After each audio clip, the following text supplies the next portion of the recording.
37 minutes past the hour, so the countdown is now on to the 2026 Florida legislative session, with the state's lawmakers set to convene in Tallahassee in just a matter of hours. Yeah, over the next 60 days, lawmakers will debate everything from taxes to technology, with major political stakes for the governor and both parties at the Capitol. And that's where we find On Your Side's Andy Payton joining us live this morning from Tallahassee.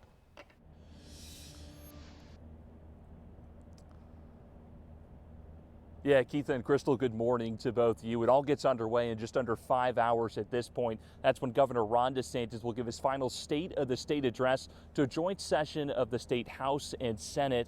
This moment is going to have a lot more eyes on it in years past, because this is Governor DeSantis' final year in office, with his term set to expire next January, which is also kind of why this session has so much more riding on it as well, because this is really his time to try to cement himself as governor of Florida, and trying to do so this session through a few key priorities, including the elimination of property taxes, a bill for artificial intelligence, and potential discussions on redrawing the state's congressional lines, which will be further discussed in a special session in April.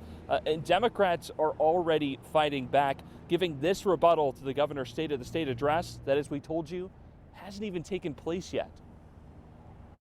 We in Florida do not have to live like this.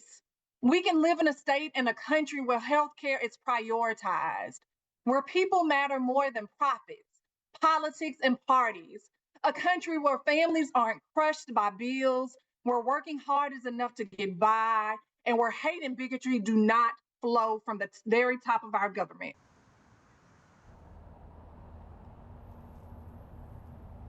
Yeah, now one goal Democrats and Republicans are all working towards is ending this session on time, looking to avoid a repeat of last year, where we saw this session run over by 45 days when House and Senate Republicans couldn't agree to tax reforms. Now, another deadline that we have our eyes on today, it will be noon today. That is when all bills are due to be filed ahead of this session. Last we checked, we're going to check for you right now, it looks like just under 800 bills have been filed. But Keitha and Crystal, it is worth noting that less than 10% of those bills, if history is any indicator, will actually become laws. We're going to have more updates for you throughout the morning here live at the state capitol. But for now, reporting here in Tallahassee, Andy Payton.